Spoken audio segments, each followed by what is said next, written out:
Walking through the streets of Portugal, you'll hear hundreds of people speaking English. Many of them are just tourists enjoying their visit, as you can imagine. But more and more, they might be Americans who have moved to this European country. But why are so many Americans relocating to Portugal? Or are the news reports exaggerating and this isn't really happening?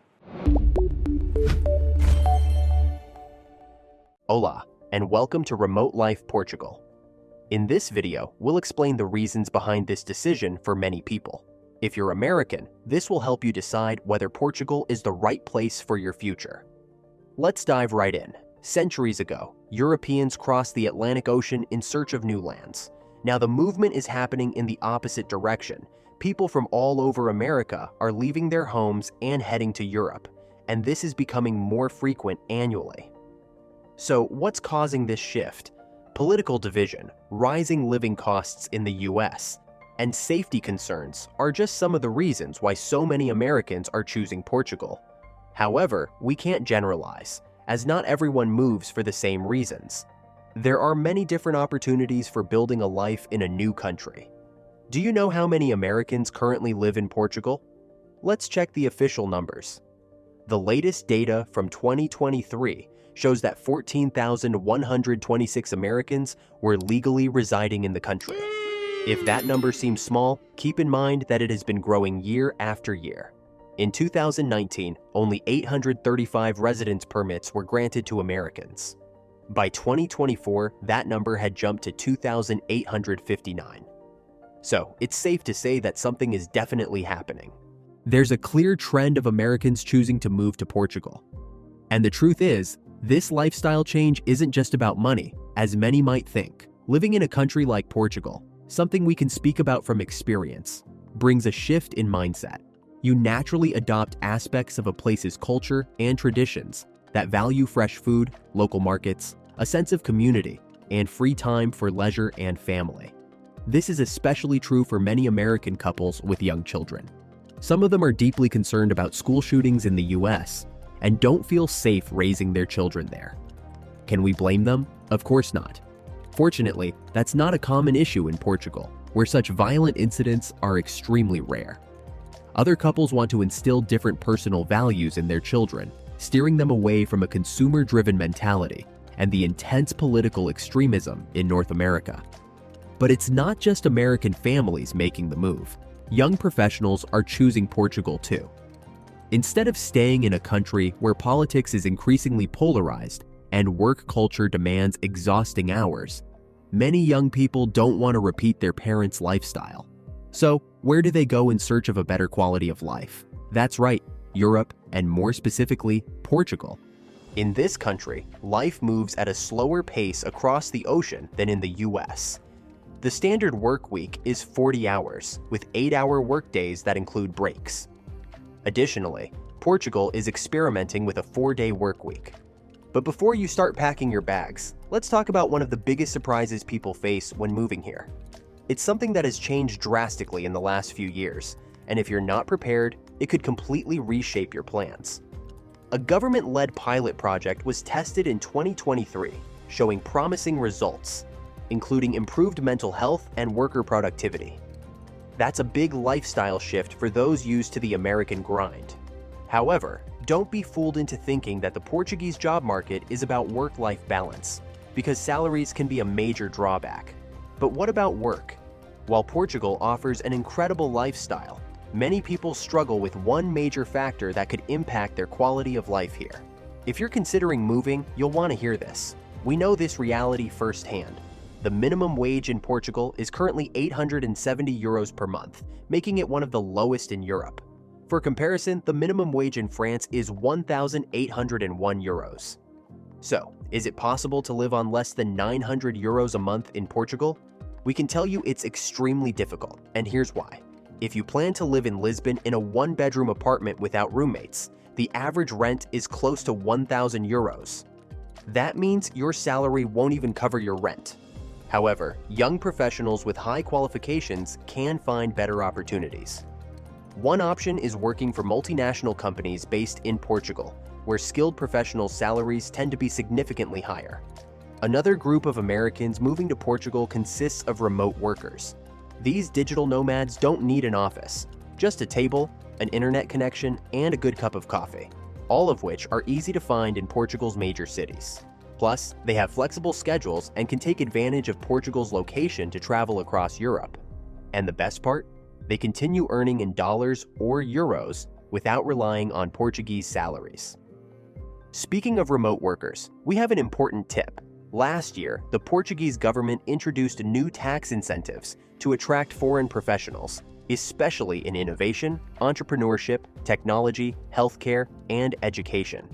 And if you're looking to connect with like-minded people, join our free Facebook. It's a space where expats, remote workers, and retirees share experiences, ask questions, and help each other navigate life in Portugal. Click the link in the description and become part of our community today. Let's talk about another reason some Americans are drawn to Portugal: the Golden Visa. Have you heard of it? If you're thinking about moving to Portugal alone or with your family, this could be a great way to start. The Golden Visa is a special type of residency permit for investors. So, who qualifies for a Golden Visa? First, you can't already have European citizenship. Additionally, you need to create at least 10 jobs in Portugal, invest at least 250,000 euros in one of the eligible programs, and commit to spending at least 7 days per year in the country.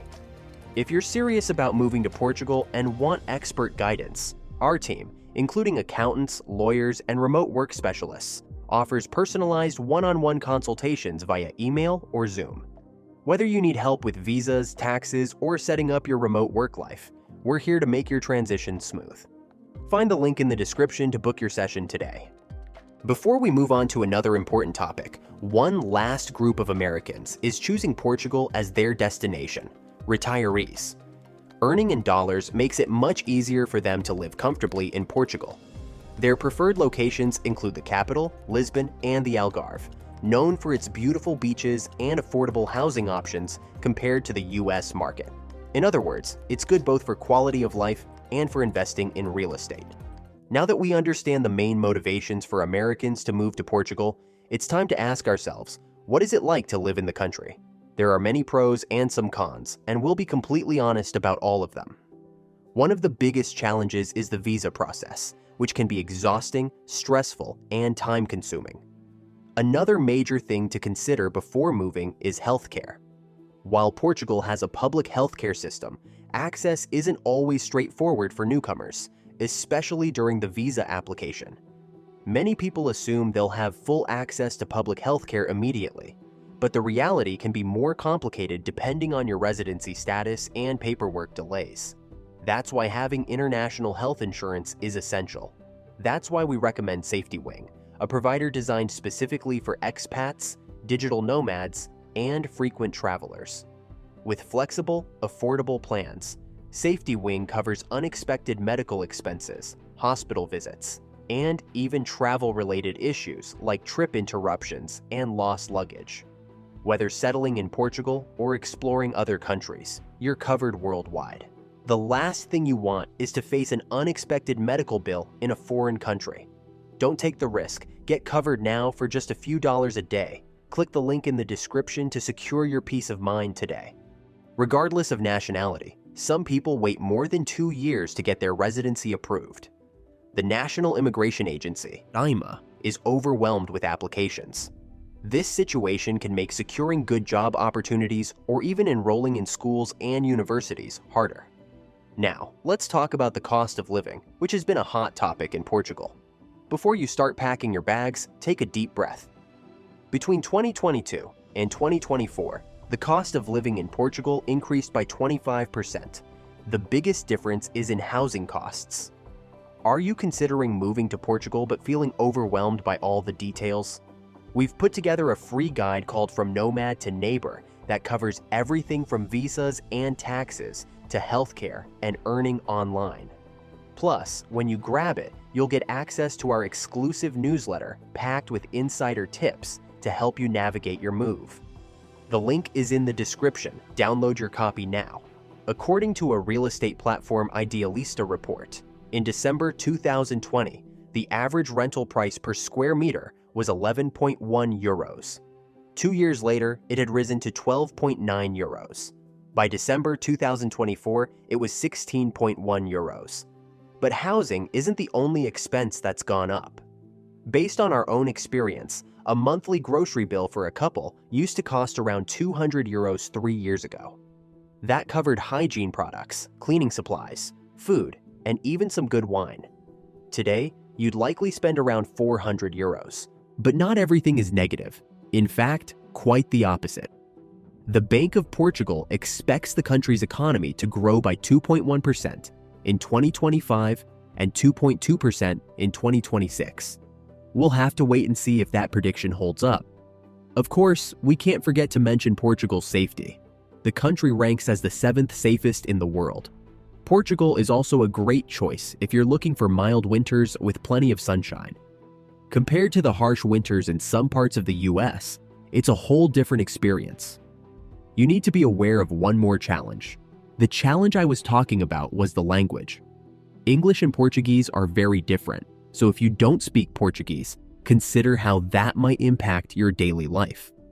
While many Portuguese people understand English, especially in big cities, learning some basic Portuguese will help you integrate and be welcomed into the local community. You should learn to say at least obrigado, por favor, and bom dia, for example. If you're seriously considering moving to Portugal, here are some final tips based on our experience that have helped many immigrants. 1. If you want to save money and enjoy a quieter lifestyle, avoid big cities and take advantage of Portugal's excellent transportation network, which connects other regions. 2. Enroll your children in public schools, which are known for their quality. In smaller cities, school transportation is even free. 3. Secure healthcare coverage, as recent changes in the law might affect immigrants' access to public healthcare. If you're serious about moving to Portugal, this next video is a must-watch. Click now and I'll see you there. Ciao.